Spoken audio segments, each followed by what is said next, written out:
আসসালামু আলাইকুম সুপ্রিয় শিক্ষার্থী, আজকে আমরা স্পোর্ট লেভেলের একটা অঙ্ক দেখব।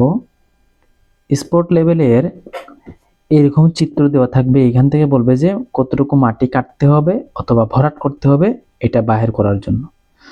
তো সর্বপ্রথম আমরা কি করব, এই অঙ্কটা সমাধান করার জন্য এরকম একটা ব্ল্যাঙ্ক পেজে আমরা এরকম বর্গক্ষেত্র বা আয়তক্ষেত্র অঙ্কন করব। এটার মতো হুবহু একটা অঙ্কন করে ফেলবো। এই ভ্যালুগুলো লিখবো না, এই ভ্যালুগুলো আমরা লিখবো না। না লিখে আমরা কি করব, এই যে বলবে যে নিচে দেওয়া স্পট লেভেলের তথ্যাদি হতে ভূমিটি যদি 27.25 মিটার আরএল এ সমতল করতে হয় তবে কি পরিমাণ মাটি ভরাট বা খনন করতে হবে নির্ণয় কর। তখন এইখানে যত মিটার আরএল এ সমান করতে হবে বলবে, এইটা থেকে এই যে এটা মাইনাস করব আমরা, মানে বড়টা থেকে ছোটটা মাইনাস করব আর কি। করার পরে আমি এখানে লিখব।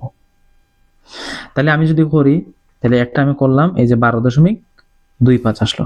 তাহলে এই যে এখানে আমি লিখব 12.25।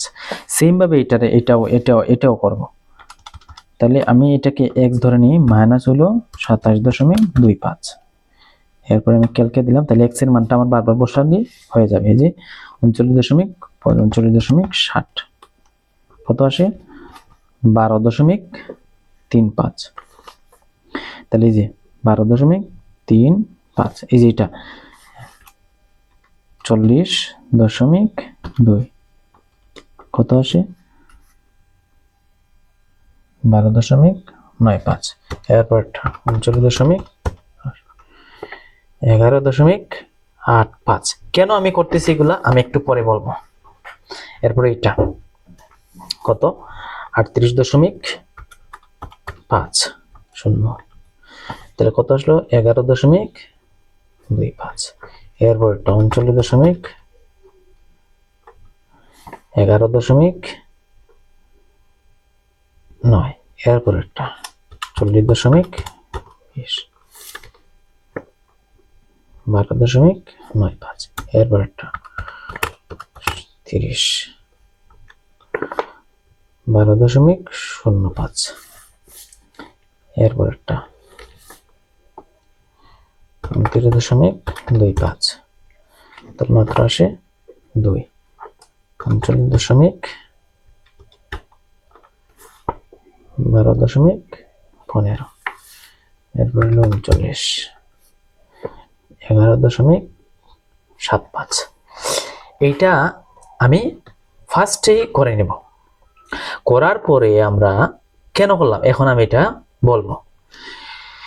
যেমন আমাদের এখানে বলছে যে আয়তন বার করতে, তো আয়তন মানে কি, দৈর্ঘ্য প্রস্থ এবং উচ্চতার গুণফল। তাহলে যে এখান থেকে এই পর্যন্ত দৈর্ঘ্য দেওয়া আছে 10, এখান থেকে এই পর্যন্ত প্রস্থ দেওয়া আছে 10, তাহলে দৈর্ঘ্য প্রস্থ গুণ দিলাম। এবার হাইট যদি আমরা পাই তাহলে কিন্তু আমাদের অঙ্কটা সমাধান।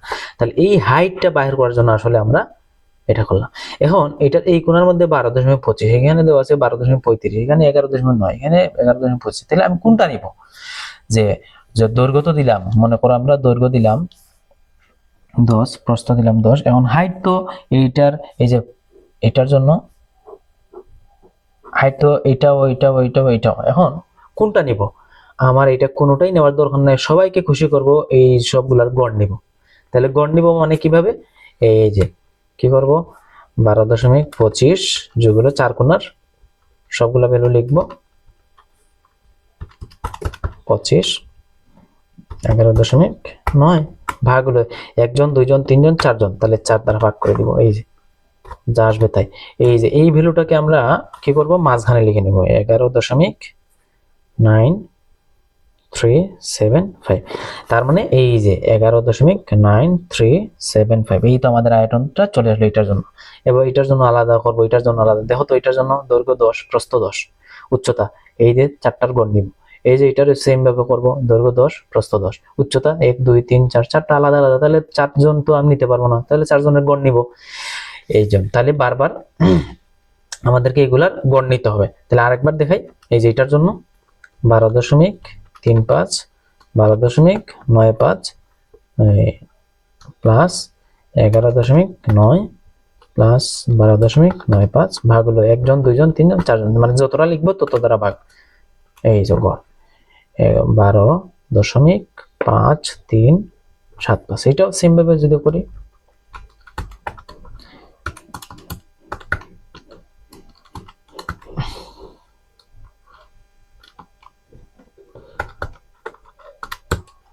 এই যে কত আসছে 12.45। সেম ভাবে এগুলাও করে নিব। এবার আমি লিখে নিলাম। এবার আমাদেরকে আয়তন বার করার জন্য কি করতে হবে, এই যে দৈর্ঘ্য কত 10, প্রস্থ কত 10, উচ্চতা কত 11.9375।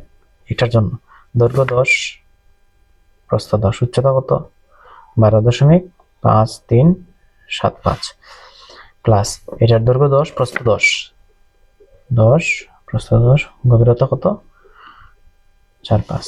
এটার জন্য কত দৈর্ঘ্য 10, প্রস্থ 10, গভীরতা হলো 9.325। এটার জন্য দৈর্ঘ্য 10, প্রস্থ 10, গভীরতা কত 12.75। শেষ। এবার আমাদের ক্যালকুলেটরের মধ্যে বসাইলেই সবগুলো আনসার চলে আসবে। তাহলে আনসারটা কত আসলো